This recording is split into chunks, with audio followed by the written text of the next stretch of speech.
Élue en novembre dernier, la deuxième mairesse de l'histoire de Montréal n'a pas chômé et est vite passée à l'action au sujet de ses promesses électorales, notamment en matière d'itinérance.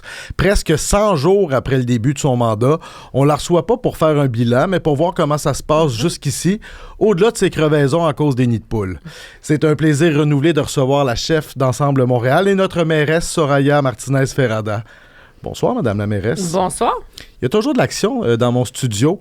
On s'est déjà rencontrés ici cet été. C'était plus la présentation de la candidate. On a eu un débat quand même houleux. Mouvementé. Il y avait une manif pro-palestinienne dehors qui ont manifesté non-stop pendant tout le débat. Même à l'intérieur, quand même. On a quand même eu des gens à l'intérieur. À l'intérieur. C'était quand même intense. On n'est pas revenu là-dessus, mais c'était...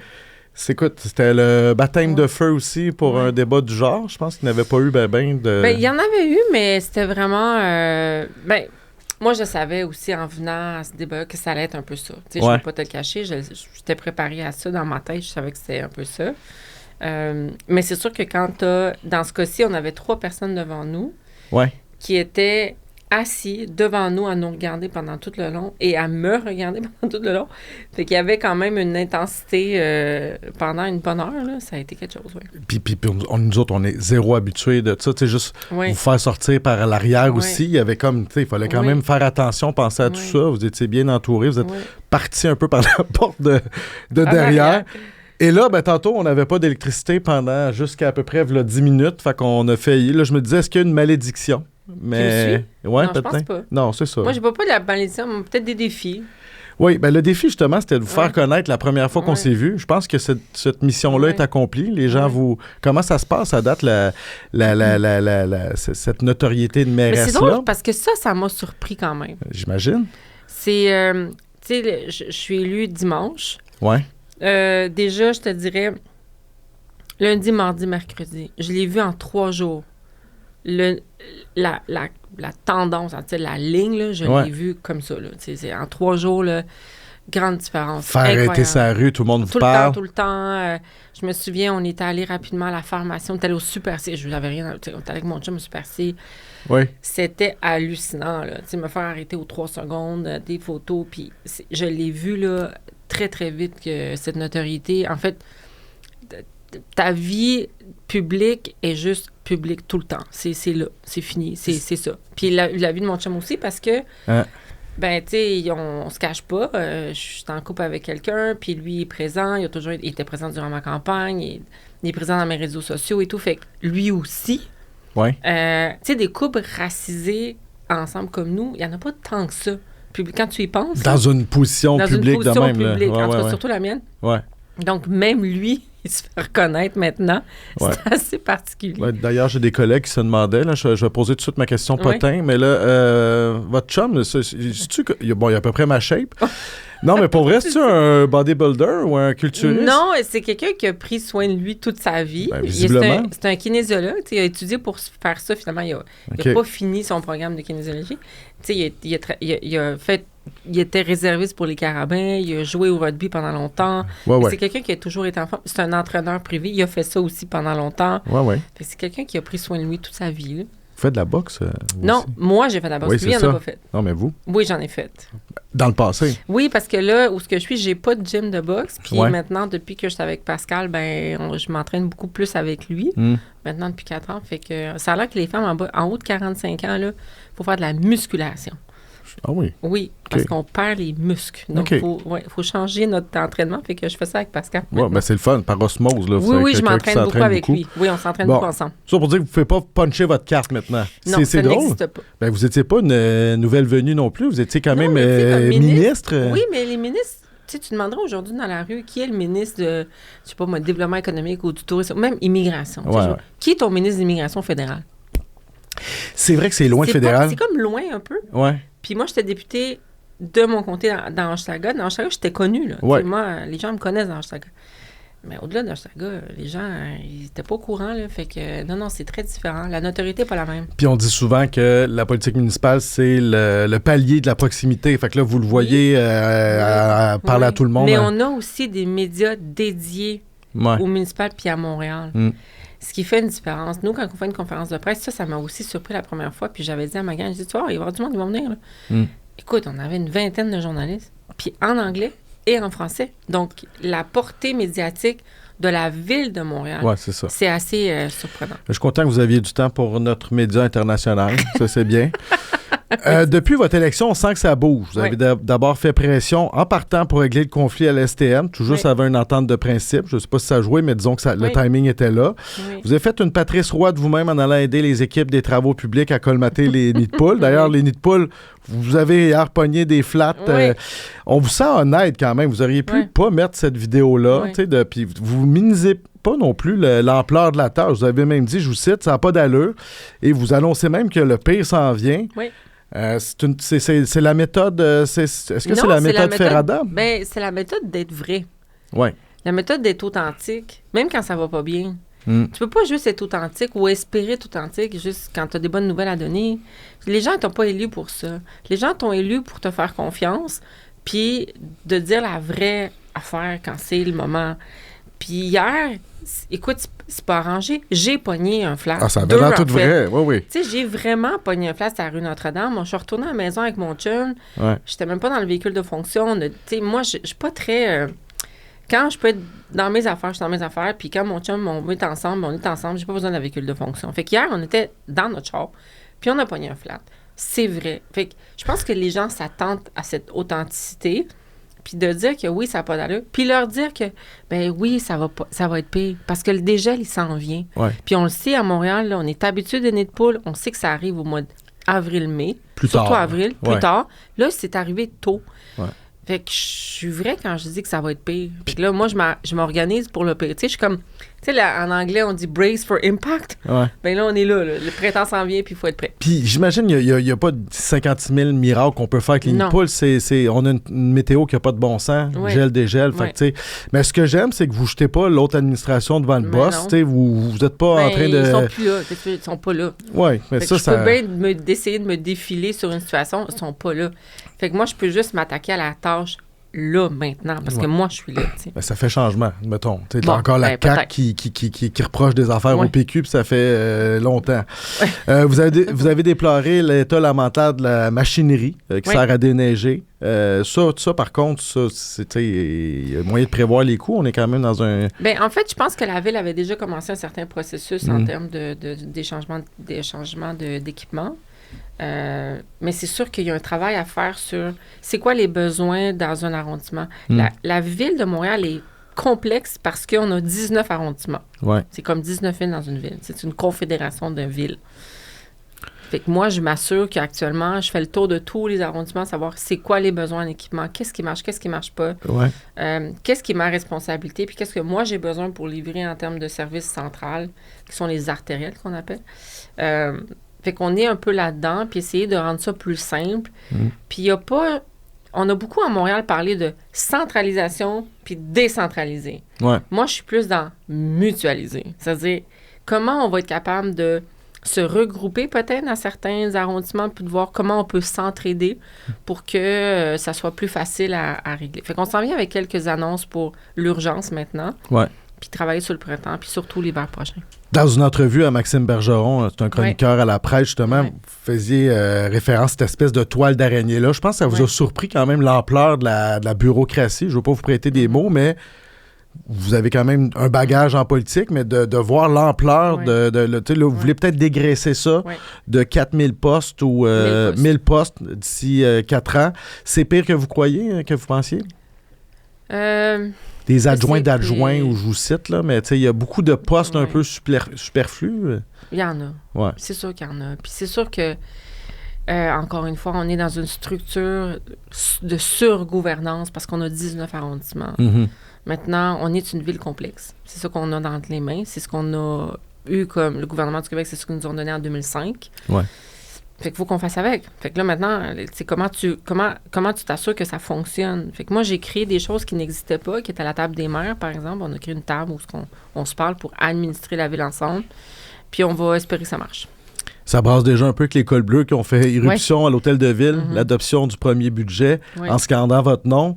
C'est intense quand même. C'est un baptême de feu, ça. C'est une Moi, j'ai vécu 2005, j'ai été un mandat, 4 ans. Fait que j'avais vécu à un certain moment qu'ils sont rentrés dans l'Hôtel de Ville. OK. Fait que j'ai vu, tu sais, j'ai quand même vu l'expérience de la négociation de certains cols bleus à cette époque-là. Fait que non, je suis pas surprise. Mais en même temps, moi, ce que je dis aux cols bleus, puisque je dis, nous, on est là de bonne foi puis de bonne intention. On aime toute cette ville, on veut que ça fonctionne. On a un cadre financier qui n'est pas évident, mais c'est sûr que quand tu manifestes dans la rue puis devant l'hôtel de ville, ben, tu n'es pas à table en train de négocier. Fait que moi, ce que je dis au col bleu, c'est que c'est à table que ça va se passer. Je pense que les Montréalais, c'est pas ça qu'ils veulent non plus. Tu sais, les Montréalais veulent pas... les cols bleus ont un travail à faire pour s'assurer aussi qu'ils ont la confiance des citoyens. Puis, ben, ce qu'on veut, c'est négocier la meilleure entente pour les citoyens aussi. Là. C'est un stunt qu'ils ont fait pendant votre premier budget. Parlant de ce budget-là, vous avez triplé l'argent en itinérance, en phase avec votre promesse électorale de mettre fin au campement d'itinérants d'ici 4 ans. Pourquoi c'était en tête de vos priorités, ça? Parce que je passe sur Notre-Dame à tous les matins. Je passe devant les campements à tous les matins. Et tant aussi longtemps qu'on a des gens qui vivent, qu'on a des citoyens, des Montréalais qui vivent dans des tentes, ben on aurait échoué comme société. Puis tout devient secondaire. Tu sais, quand tu y penses, là, qu'est-ce qui est plus important que de sauver la vie de quelqu'un qui dort dehors? Après ça, là, tout devient secondaire. Pour moi, c'est une question existentielle. Donc, oui, c'est important. Puis oui, il faut que tu mettes tous les efforts là-dedans. Puis oui, c'est un partage de responsabilité avec Québec. Mais c'est quoi le bout que moi, je peux faire qui est le plus important puis qui va faire la différence? Parce que actuellement, moi, ce que je sens actuellement, c'est qu'on a fait la différence en termes de sauver des vies, s'assurer que personne ne meurt dehors. Ce qui arrive, ce qui est déjà arrivé. Ouais, c'est ça. Moi, c'est ce qui me tenait réveillé, c'est comment je m'assure que personne ne meurt dehors. Ouais. Puis ça, on a réussi, je pense, à faire ça. Puis là, l'hiver n'est pas fini, tu vas me dire, mais tu sais, je pense qu'on est en bonne position d'assurer la survie des gens qui sont à l'extérieur actuellement. Mais on n'a sorti personne de la rue, là. Maintenant, c'est... Moi, là, ce qui me tient réveillé, c'est comment je fais pour sortir le plus de monde possible de la rue le plus rapidement possible. Puis ça va passer par le logement, puis le logement de transition, puis le soutien psychosocial que les organismes donnent. Donc, c'est pour ça que c'est important de donner plus d'argent. Écoute, ça fait longtemps, ça fait quasiment 25 ans que je suis les enjeux liés à l'itinérance, puis ça fait 25 ans que j'entends ça, que le but, c'est le logement, puis tout ça. Je dois admettre, puis tu sais, les paroles, vous passez des paroles aux actes. Il y a quand même des... il y a le budget qui est quand même triplé. Il y a aussi... on gèle cet hiver, donc tant mieux. Vous avez annoncé l'ajout de 500 places en halte chaleur sur les 2458 existantes. Comment ça se passe, ça, à date? Bien, on en a fait plus. On est arrivé le plus haut chiffre qu'on a eu pendant les périodes de grand froid. On a été au-dessus de 613 places. Donc, on a augmenté vraiment de façon considérable aujourd'hui. Puis aujourd'hui, vous regardez, il n'y a pas d'enjeu. En fait, on n'entend pas d'enjeu de refus aux portes. Il n'y a personne que... Tu sais, on a été capable de faire déplacer les gens dans des navettes, de s'assurer qu'on était capable d'offrir un toit, puis des chaises. Oui, des lits, mais éventuellement, on veut plus de lits. Ouais. Mais on s'est assuré qu'il n'y avait personne qui restait dehors. C'est ça la priorité, dans le fond. On veut mettre un toit. Et savez-vous un peu ce qui se passe là-dedans? Moi, j'ai été dormir là 2 nuits récemment pour expérimenter. Avez-vous une idée de ce qui se passe là-dedans? C'est l'enfer. C'est très intense. Puis là, je sors pas de mon manoir bourgeois. Là. Ça fait longtemps que je travaille ces enjeux-là. C'est intense dormir sur une chaise. Je me demande pourquoi des matelas ou quelque chose. Parce que dormir sur une chaise, j'étais à côté d'un bonhomme de 83 ans qui dormait sur une chaise à Dirondac, puis je me dis, c'est pas humain. Non, mais j'ai toujours dit ça en campagne que ça ne l'était pas. Et quand tu parles aux organismes communautaires, il y a une question, il y a deux filtres qui... Un, est-ce que je veux offrir plus de place? Parce qu'un lit prend plus de place qu'une chaise, de un. Puis, si j'offre moins de place, c'est moins de gens que je peux donner une halte chaleur. Puis 2, si j'ai besoin de plus de place en termes d'espace, donc ça coûte plus cher. Donc, comment tu fais l'équilibre entre je veux avoir plus de place pour m'assurer que j'ai plus de monde, que je donne un sentiment de tu sais, que je donne une halte chaleur, ou j'en fais moins, Mais là, j'ai le risque que j'ai du monde dehors parce que j'ai pas assez de lits. Tu comprends? Fait que cet équilibre entre comment je m'assure de donner de la dignité, mais comment je m'assure que je perds personne dans la rue, c'est déchirant. Puis moi, ce que j'ai dit, puis sur quoi on travaille actuellement, c'est sur le plan à long terme pour pérenniser les lieux où on va installer les gens, un peu partout sur l'île de Montréal et pas juste au centre-ville, puis trouver des places avec des lits. C'est pas une question d'un lit puis une chaise, parce qu'entre toi puis moi, t'as raison. Un lit de camp va coûter la même affaire que ta chaise à Ça ne doit pas être si cher que, tu sais, au prix des lampadaires, tout ça. Exactement. Fait que c'est pas ça l'enjeu. C'est vraiment une question de place. Puis c'est aussi une question de capacité en termes de supervision puis de filet social parce que tu dois être accompagné. Tu peux pas laisser des gens dans un secteur dominant si tu n'as pas le soutien de sécurité, d'accompagnement. Qui est nécessaire. Fait que c'est ça un peu ce qu'on vit actuellement. T'sais. Vous l'avez dit vous-même, de toute façon, c'est une solution imparfaite à une réponse urgente, mais c'est pire que je pensais, honnêtement. Puis je suis pas si peureux que ça. Écoute, il y a des chicanes à gauche, à droite, l'insalubrité, ça vomit, ça rote, ça pète, ça crie. Ouais. C'est beaucoup de santé mentale. Puis il y en a des organismes communautaires qui travaillent de première ligne là-dessus. Ça, je l'avoue, c'est des saints. C'est des anges gardiens, je les ai vus. Engagés, on les salue, tu sais. C'est pas facile d'aller embaucher des gens qui veulent faire ce job-là. Ça doit pas être très payant pour gérer ça. Pour vrai, ces gens-là devraient avoir 4 fois leur salaire. Mais c'est ça aussi. Comment on s'assure qu'on a aussi cette capacité en termes d'accompagnement? Parce que c'est pas juste... Tu sais, la halte chaleur, c'est aussi une façon de raccrocher les gens à un accompagnateur qui va t'accompagner où tu es dans ta vie. C'est quoi les besoins que tu as en toxicomanie, en santé mentale ou juste littéralement juste un logement? Parce qu'il y a actuellement une itinérance invisible à Montréal qu'on ne voit pas, qui sont des gens qui tombent dans leur char, dans un garage d'un ami, puis qui vont dans des haltes chaleur juste prendre leur douche le matin avant d'aller travailler. J'en ai vu des gens comme ça. Et donc, on a des gens qui juste cherchent un logement. Puis c'est pour ça qu'il faut aller beaucoup plus vite dans la construction de logements. Puis je veux pas vous prêter des intentions. Je sais que à Missionbury, avant, je pense que c'était Matthew Pierce qui disait il y a un risque aussi à rendre la rue trop confortable. Fait que, tu sais, je dis pas que vous faites exprès pour qu'ils soient malheureux sur des chaises. Non. Mais tu veux pas non plus leur donner la plus belle chambre. Parce le but, c'est de les sortir, j'imagine. C'est de la transition. Mais en même temps, je suis un peu en désaccord avec cette prémisse. Il n'y a pas d'intention de rendre ça difficile pour que finalement, il y ait le goût de sortir. Non, c'est pas ça. L'halte chaleur est un premier lien de rattacher les gens à un filet social. C'est ça l'idée. Est-ce que le lien peut être un lit plutôt qu'une chaise? Absolument. Mais l'idée, c'est de trouver des gens qui reprennent confiance dans l'accompagnement. Parce que c'est des gens qui sont beaucoup très solitaires, qui ont perdu confiance dans le système. Puis c'est pour ça qu'ils se replient dans la rue, parce que dans la rue, ben, t'as plus cette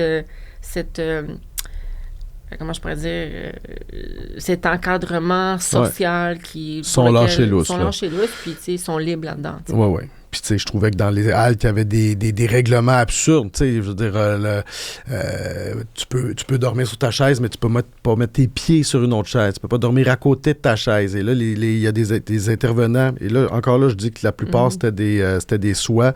Mais des fois, tu dis pas, mais laissez-les dormir par terre. Tu sais, ils dérangent personne. Il y a des règles qui existent aussi pour quelque chose. Oublie pas que les gens qui travaillent dans l'encadrement des haltes chaleur, c'est des gens qui sont là sur le terrain, sur la rue depuis longtemps. Ils comprennent pourquoi il y a ces règlements-là aussi. Tu dois t'assurer d'une certaine distance entre les personnes qui sont là pour toutes sortes de raisons. Fait que c'est pas... Je pense qu'il n'y a pas de mauvaise volonté là-dedans, plutôt que de dire c'est quoi le cadre pour justement s'assurer qu'on évite. Des fois, il y a des situations très difficiles dans des haltes chaleur. Si tu as été là de nuit, tu dois en avoir vu. J'en ai vu. Si vous passez dans Hochelaga, au couvent Saint-Émilie, le plafond coule, mais pas à peu près. J'ai aussi été voir des gens qui décident de dormir dehors, dont un homme qui avait un message. Là, je ne l'ai pas comme téléguidé. Il y avait un message pour vous. Est-ce que je peux vous le faire écouter? Ça ne dure pas longtemps.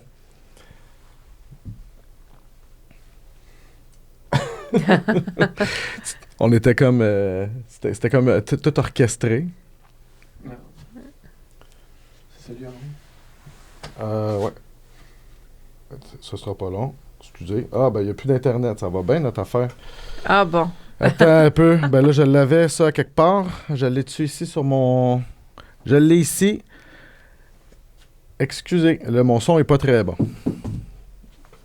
J'ai un message à envoyer à une personne. Si c'est possible qu'elle l'ait. À la nouvelle mairesse.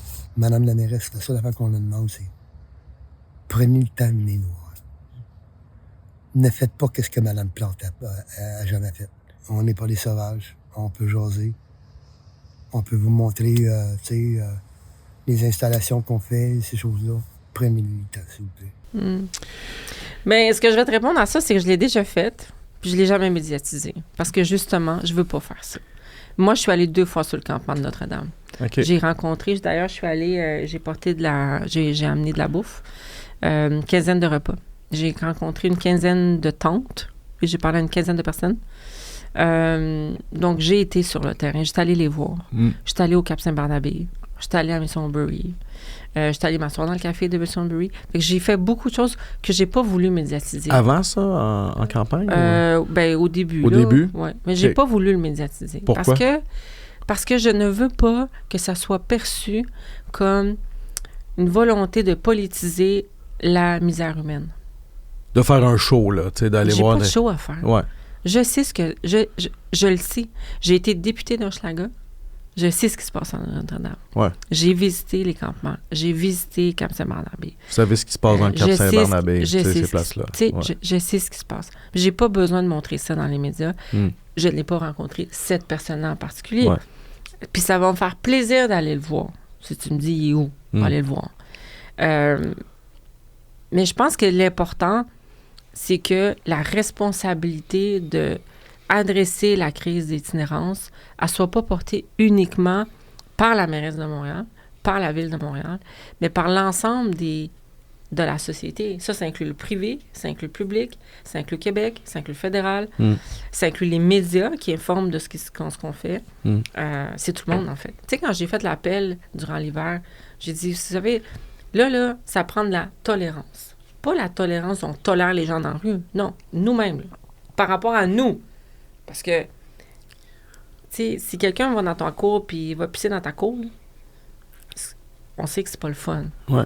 Mais on comprend qu'il n'y en a pas d'autres places où aller. Fait que là, à un moment donné, il faut qu'on soit capable de comprendre ce qui se passe dans la rue puis de comprendre qu'on n'a pas une baguette magique. Puis c'est pas le démantèlement qui va faire qu'on va trouver une solution à l'itinérance. C'est un bon gamble quand même de faire une priorité de ça parce que c'est pas une promesse populaire, tu sais, mais c'est plus facile d'arriver en poste puis de dire ça, l'économie est sur les rails. L'itinérance, il y a des problèmes de cohabitation, c'est pas non plus, il y a beaucoup de préjugés dans la population. Tu sais, c'est pas payant politiquement d'aller au bat pour les itinérants. Mais c'est ce que je vais répondre à ça, puis c'est un peu, ça va peut-être un peu surprendre, là, mais moi, j'étais ministre fédéral. Moi, j'avais pas besoin de venir faire ce job-là. J'ai choisi de venir faire ce job-là. J'ai convaincu les gens de me faire confiance. Puis, je viens pour les bonnes raisons. Je viens pas parce que j'ai un gain politique à faire. Je l'avais, mon gain. J'étais députée fédérale, j'étais ministre. Politiquement, là, j'étais bien. Plus, ils vont bien, là, les libéraux. Mark Carney est en train de... Puis je te l'ai déjà dit. Moi, j'ai fait un choix vraiment... personnel par rapport au choix que je faisais de venir faire ça. Puis, tu sais, moi, j'ai même mis une croix sur ma pension fédérale, là. J'ai pas ma pension. Oui, mais vous m'aviez dit que vous étiez déjà milliardaire l'autre fois. Oui, c'est ça. Oui, j'habite dans une très grande maison. Oui, mais ce que je veux dire, c'est que je viens vraiment par choix avec clairement, quand j'ai fait campagne, pour dire ça va être ça ma priorité. Fait que soyez pas surpris, là. C'est là que je m'en vais, tu sais. Je m'en vais sur l'itinérance, sur les campements. J'ai dit en campagne que je n'étais pas celle qui allait faire du démantèlement. Moi, je vais déplacer, je vais mettre dans... Tu sais, je vais m'assurer que les gens trouvent leur place, leur chemin pour sortir de la rue. Ouais. Mais on s'entend que le phénomène de la rue, c'est un phénomène qui existe depuis... Tu sais, je veux dire, on s'entend, là. Est-ce qu'on va clairer toute l'itinérance de Montréal? Il va toujours en avoir une itinérance à certains moments. Il y a des gens qui vont ne jamais accepter d'être vivre autrement. On s'entend, là? Effectivement. Puis pour l'avoir fait, j'ai dormi une nuit dans ma tente, dans ma cour, pour voir juste tester le froid. Et honnêtement, j'ai mieux dormi que dans une halte chaleur. C'est la nuit que j'ai le mieux dormi. T'as pas de règlement, c'est tranquille. T'es tout seul, t'es dans tes affaires. Ouais. Fait que les gens recherchent leur chez-soi. Ouais. S'ils trouvent pas leur chez-soi dans un toit qui est pour nous, la convention d'un toit, c'est t'as une adresse civique à quelque part. Ouais. Ça, vous avez des gens sensibles en poste. Claude Pinard, qui était l'ancien PDG de Centraide. Benoît Langevin, je pense qu'il connaît le dossier par cœur. Travailleur de rue. Ouais, est-ce que les organismes collaborent bien à date? Moi, je pense qu'on a été au début de notre administration. On a mis en place ce qu'on a appelé la cellule de crise. Mm-hmm. On a invité les organismes. Je pense qu'au début, il y avait un sentiment de OK, on va checker vraiment si c'est de la vraie patente. T'sais. Je les comprends parce qu'il y a une reconstruction de la confiance à faire par rapport aux organismes communautaires, aux travailleurs de rue, face à la réelle intention de l'administration qui arrive, qui est une nouvelle administration. Puis au début, c'est sûr que tu es comme, OK, c'est-tu vrai, là? C'est-tu vraiment ça qu'on fait? Je pense que là, on travaille, entre autres, sur un protocole de campement qu'on veut adopter assez rapidement. Ça, c'est des choses qui donnent confiance. Puis on est rendu à... Je pense qu'on est là. Je pense que les gens, ils voient l'intention qui est réelle. Maintenant, on va s'attaquer maintenant au logement de transition. Puis je pense qu'ils voient, là, on a vu dans le budget concrètement qu'on a triplé le budget. Ouais. On a fait ce qu'on allait faire. C'est sûr qu'ils vont en tirer profit, eux autres. Fait que oui, pas, fait qu'il y a... Maintenant, après, c'est qu'est-ce qu'on fait à l'argent, comment l'argent est distribué. Puis bon, fait que... Mais je sens qu'il y a une reprise de confiance face à une administration qui veut vraiment faire une différence. On sent que vous avez une feuille de route puis que vous la suivez. Oui, c'est ça. Est-ce que ça se passe bien avec la CAQ? Je sais que le temps file, mais vous avez demandé une clause grand-père pour protéger les immigrants victimes de la fin du PEC. Ça, je comprends pas ça. Ça, je comprends pas l'entêtement. Il y a un entêtement là-dedans. On va voir. Tu sais, là, il y a une course à la chefferie de la CAQ. Cette personne va devenir premier ministre pour un certain temps, avant qu'il y ait une élection. Est-ce qu'à ce moment-là, il va y avoir des changements qui peuvent être apportés au programme du PEC? En fait, au nouveau programme, le PSTC, ou je ne sais pas trop l'acronyme. Je le souhaite parce qu'on a des gens qui sont montréalais, qui ont décidé de venir s'installer à Montréal. Et je ne minimise pas les besoins des régions. Mais tu sais, c'est un peu comme déshabiller Pierre pour habiller Paul. Là. Je veux dire, on ne peut pas être Montréal, métropole, anti-région, puis vice-versa. On a tous besoin de monde, puis on a tous besoin des gens qui sont venus à travers le PEC. Là. Puis c'est Montréal qui est COP, dans le fond. Oui, parce que Montréal est désavantagé actuellement dans le nouveau programme. Ouais. Puis c'est un peu comme si on veut forcer les gens de... C'est comme si on leur forcerait en nouveau de se déraciner pour aller à la région. Ils sont ici. On a des travailleurs de la santé, on a des travailleurs au niveau des professeurs, des enseignants, dans le secteur de la restauration, de l'hôtellerie. Je veux dire, on a des gens installés à Montréal pour lesquels il ne faut pas faire l'amalgame entre les demandeurs d'asile, les réfugiés politiques, le système d'immigration versus le PEC où c'est Québec qui est allé chercher des gens qu'on avait besoin. C'est deux choses différentes. Puis moi, je souhaite, en tout cas, j'espère encore que le gouvernement va entendre un peu ce que tout le milieu dit, incluant les régions puis Montréal. Ça m'étonnerait. Écoute, j'ai reçu François Legault ici même avant Noël et il n'en démarre pas. Pour lui, le problème vient d'Ottawa qui a laissé rentrer tellement d'immigrants, dont à Montréal, qu'il dit on a perdu le contrôle, on ne peut pas s'occuper du monde à Montréal. Est-ce que le portrait est-tu moins sombre que ça? Je trouve que l'immigration a le dos large sur, entre autres, la crise du logement, sur la crise du milieu de la santé ou des services. Tu sais, l'immigration a le dos large. On a des besoins. Je veux dire, on ne se le cachera pas. La démographie du Québec n'est pas en tendance... on ne fait pas de bébés au Québec, là. À Montréal, on a perdu du monde à Montréal. Montréal a perdu 300 000 personnes dans les dernières années, tu sais. Fait que c'est pas... fait que je serais pas prête à dire que... tous les défis sociaux qu'on a actuellement au Québec sont portés par une vague d'immigration qu'on n'a pas contrôlée. Là. Ouais. Le temps file. Petite dernière question. C'est le fun à date, la mairie? Moi, j'aime ça. Moi, je dis, quand tu te réveilles le matin, là, puis tu as le goût d'aller travailler, puis tu as hâte de faire ça, je pense que c'est la bonne place. Il n'y a pas d'angoisse, là, le blues du dimanche. De toute façon, c'est de la job à 7 jours semaine? Ça n'existe pas. C'est ça. Je me lève le matin, je sais même pas quel jour de la semaine on est. Là. Je pense que vraiment... C'est énormément de travail, mais c'est très stimulant.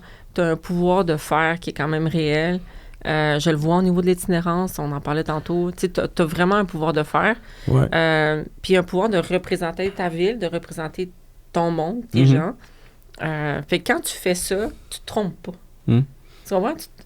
Quand je sors dehors puis je dis non, les rues, ça n'a pas de bon sens, Ouais. ben, je peux pas dire autrement que ça n'a pas de bon sens. Je fais du mieux que je peux pour essayer de patcher nos nids de poule. Ouais. Je pense que les gens, c'est ça qu'ils s'attendent. Ils s'attendent pas à une baguette magique. Ils s'attendent à être écoutés, respectés, puis qu'on ait de l'empathie, puis qu'en même temps, ben, qu'on fasse du mieux qu'on peut. Avec les voisins, ça se passe-tu bien? Laval, Longueuil? Oui, honnêtement, oui. Puis moi, je pense qu'il y a un travail à faire en termes de... En fait, il y a un travail à faire sur l'ensemble du territoire de la grande région métropolitaine. Ça revient à ce que je disais tantôt. On peut-tu arrêter d'être anti-région puis anti-Montréal? Quand on est dans la grande région de la CMM, qui est la communauté métropolitaine de Montréal, puis tu t'en vas à l'international, tu dis que tu viens de la région de Montréal. Oui, bon, la grande région de Montréal. On vient de la grande région de Montréal. Ouais. Fait que je pense qu'il y a un travail à faire pour se coaliser en termes de pouvoir politique de cette région, qui est importante, qui est plus de 50 hein. Si tu prends toute la CMM, là, on est à peu près 80 du Québec. Ouais, c'est énorme. Fou, hein? 82 municipalités. Ouais. Donc, je pense qu'il y a un travail à faire en termes de représentation politique pour qu'on ait des points en commun en termes de qu'est-ce qu'on demande à Québec pour qu'on reprenne cette place politique comme région métropolitaine. Vous êtes encore en début de mandat, je disais à peu près 100 jours tantôt. Qu'est-ce qui risque de vous distinguer de votre prédécesseur?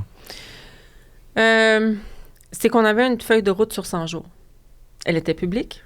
Elle était très claire, 10 points, très clair de ce qu'on voulait livrer en 100 jours. Ça, c'est la première chose. Puis, le 100 jours, c'est le 20 février. Puis, on est en bonne voie de l'accomplir. Ça, c'est la première chose. La deuxième chose, c'est que j'ai créé un comité exécutif paritaire. Puis, j'ai donné des lettres de mandat très claires pour chacun de ces membres-là sur voici les chantiers sur lesquels on va travailler dans ce mandat. Et ces lettres sont publiques. Donc, dans le fond, ça donne aux citoyens de dire c'est très transparent sur ce qu'on va travailler, sur quoi vous allez nous juger. Puis c'est ça qui est, je pense, la grande différence avec l'ancienne administration. C'est peut-être que ce que ça prend pour rétablir un lien de confiance. Je pense que oui, en termes de... Tu sais, c'est comme quand tu dis... Tu sais, c'est une question de confiance sur ce que tu dis versus ce que tu fais. Puis si tu le réussis pas, bien, d'expliquer pourquoi tu l'as pas réussi. Je pense que ça fait aussi partie de notre responsabilité d'éducation face aux citoyens, de dire, ben voici pourquoi les nids de poules, ça marche pas. J'ai 4 colmateuses. Il y en a 2 qui ne marchaient pas. Mais ça fait partie aussi de mon rôle, même si tu n'aimes pas la réponse, de te donner la vraie réponse. Merci de cette nouvelle visite. Fait que bonne chance avec les nids de poules en sortant. Oui! Merci beaucoup. Merci.